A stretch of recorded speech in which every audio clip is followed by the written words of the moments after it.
Hey guys, Mike here, wishing you a wonderful day ahead. So para sa mga bagong viewers natin, welcome to our channel. And as you can see on the back, we have another client build. So this is gonna be their entry level to mid-level gaming PC.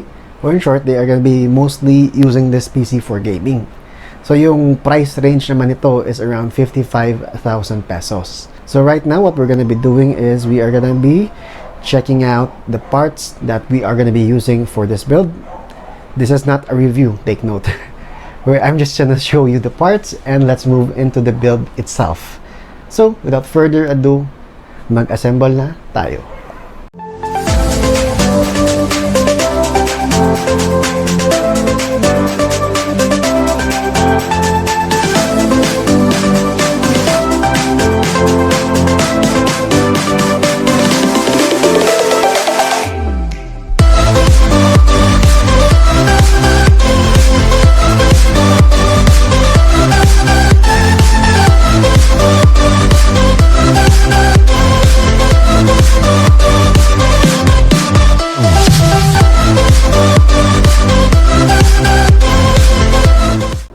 First things first guys, if you want to build your own PC, if gusto mo mag-assemble ng PC mo, advice ko is start ka sa motherboard mo.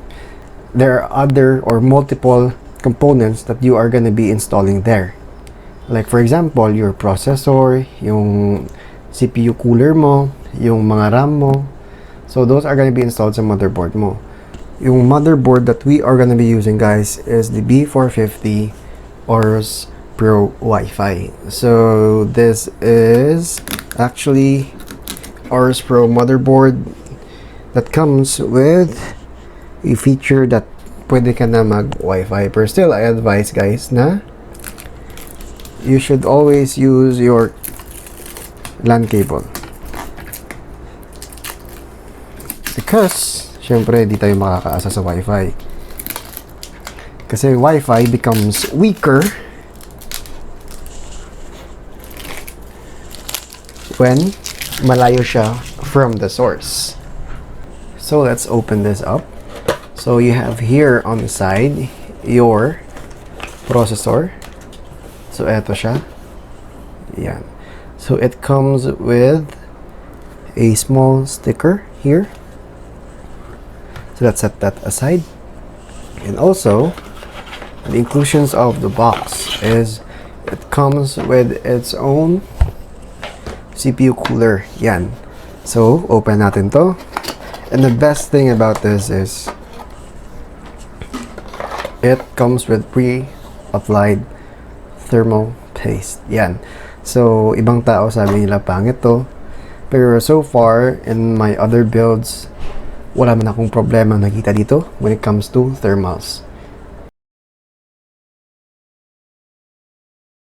When installing your processor, guys, as you can see here, there is a very small like gold triangle in there.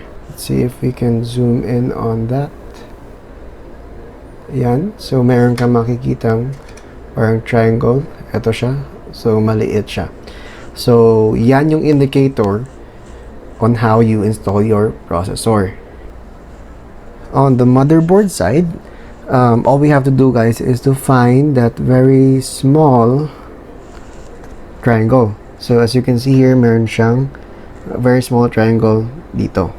So what we're going to be doing is dapat natin i-align yung triangle ng processor sa triangle dito sa socket. But before everything else, we need to, of course, lift up this little latch. Next step is installing our processor. So let me see if I can zoom in on this. Yan. So it is over there. So let's line this up. Just gently line this up and it will fall into place. And if you look at it, it's snug. Pull the lever down and then you have officially installed your processor. So next thing to do is we should remove these 4 screws so that we could install our CPU cooler. yung stock CPU cooler that comes with your processor. So these are gonna be a little bit tight, of course, kasi bago sila. So this part will also come off. So basically, all we have to do is to line up yung apat na holes. And another tip, when screwing in your CPU cooler, do this in a zigzag pattern. So you don't need to tighten them all the way. Kasi kailangan natin dito is yung even pressure. So as you can see here, we have installed our CPU cooler. So technically it's a heat sink, as you can see here, with a fan. So that is going to be the cooling solution for our processor. So next thing to do is we are going to be plugging this 4-pin header or connector dito sa 4-pin header ng motherboard natin, so that we could power on our fan. So you just have to line up yung apat na pins and then you're good to go. So yung wire naman, we could just place it there so that it could be hidden. Yan. So for our RAM, we are going with a G-Skill Trident Z Neo. So these are two 8GB sticks. So they're clocked around 3200 megahertz. So let's open these up. Yan. Eto sila. Let's lift this up. So eto yung RAM natin. Yan. So as you can see here, metallic part here and brushed metal design dyan. Yan. So silver and black. And also, if you check this part out, so this is your diffuser kasi meron siyang RGB strip dito sa taas. So we are going to be installing yung dalawang stick na to into our motherboard. Next step is installing our RAM. So we are going to be installing them spaced. So also, there is an indicator on how to install your RAM properly. Yan. So you have to align yung notch dito sa part na to. So you have to slide this in. Yan. And all you have to do is push it in. So you will hear a click. Yan. So it's all snug. And also we have another one. Same process lang, guys. Line it up dito sa slot niya and then push nyo lang.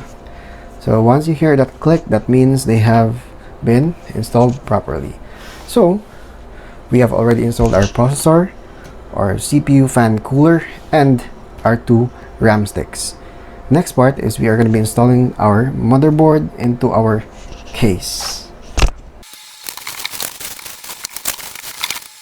Sa case naman, guys, this is the Coolman Robin 3. Yung sa akin is yung 2. So meron siyang maliit na difference when it comes sa looks niya, because meron siyang new design up front. Yan. So that is gonna be the case that we are gonna be building in. So let's start with the installation of our motherboard. Let's remove the thumb screws dito sa baba and also dito sa taas.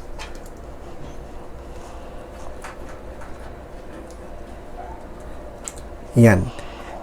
And as you can see, it also carries the dual chamber design. So this is a very big case. So in this build, actually this is gonna be the starting build. We are gonna be upgrading the parts along the way. And we have installed our motherboard dito sa case natin. The next step is we are gonna be installing and we have installed our motherboard dito sa case natin. The next step is we are gonna be plugging in yung mga front panel connections natin. And there we have it. We have installed all of our front panel connections. Next step is we are gonna be installing our fans, power supply, and then next is the graphics card. For the fans, guys, na gagamitin natin sa system natin, we are gonna be using these Coolmoon fans. So this costs around 1,500 pesos, I think, and you get 6 of them, and you are only gonna be controlling this fans via remote. So it has a hub included that will connect to your Molex on your power supply. So you have here your hub with double-sided foam, and you have here your screws in order for you to mount your fans to your case. So let's check this out. And these fans, I think they are rated about, or let's see here, they are rated at 1,200 RPM speed. Yan. So let's install this in our case. Our fans have been installed. So yung nasa baba, they are set to intake.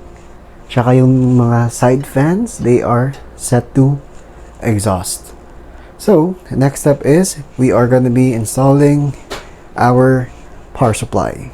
For our power supply, we are going to be using the 600 watts na Red Dragon power supply. So this is rated at 80 plus bronze.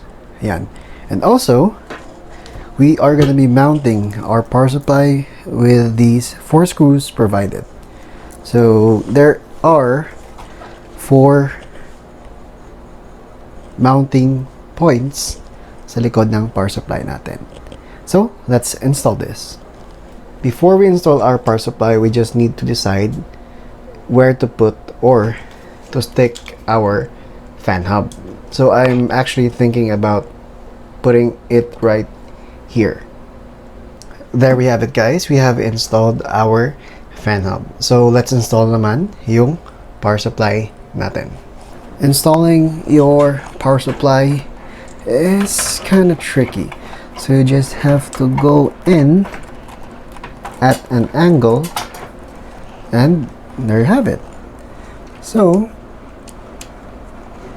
you need to hand tighten the screws, then use a screwdriver, make sure they are all snug,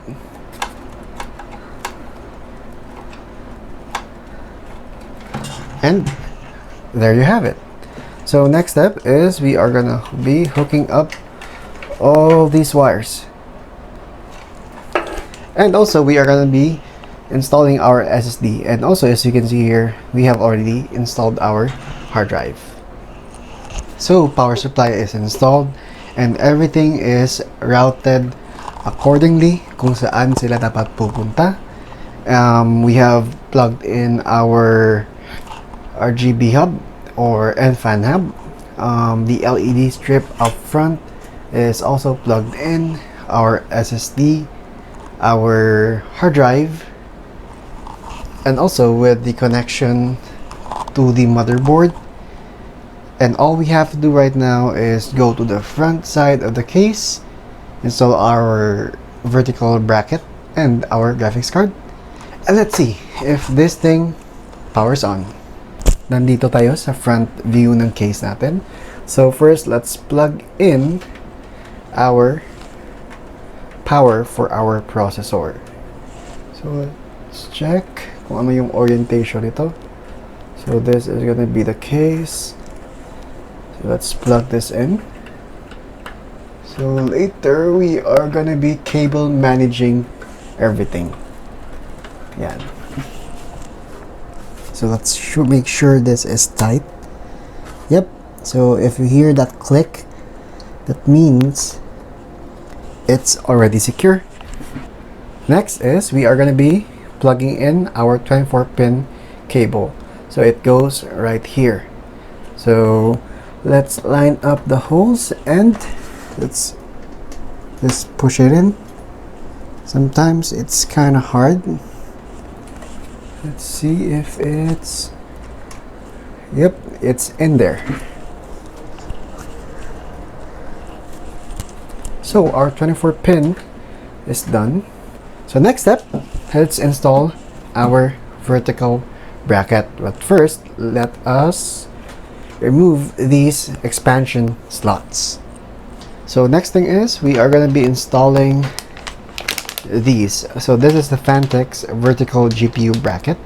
So we are going to be using this so that we can mount our graphics card, of course, in a vertical position. So let's skip forward to where we have already installed this. And as you can see here, we have already installed our vertical bracket. And for the riser cable, we secured it using these two screws. So next step is take this rubber top off and let's plug in our riser cable to our PCI Express slot. And once you hear that satisfying click and it looks secure, it's all good to go. So next step is we are going to be installing our graphics card. And ito yung graphics card na gagamitin natin, guys, for this build. So this is the Gigabyte 1660 Super WindForce OC. So this is the dual fan version. So let's take out the protector. So let's line this up with the slot underneath and at the back. So what we are going to do is we're going to be slowly applying pressure downwards. So once we hear that click, that means it is fully installed. Yeah, so that was the click. And the next step is we are going to be plugging in our PCI Express power cable. So let's line it up with the holes here and let's just push it down. Yep, and that is already snug. And the next thing to do is the cable manage everything at the back, and let's power on our system. And this is the moment of truth. As you can see here, we have finally finished assembling our PC. So technically this is my friend's PC. So this is technically a subscriber build.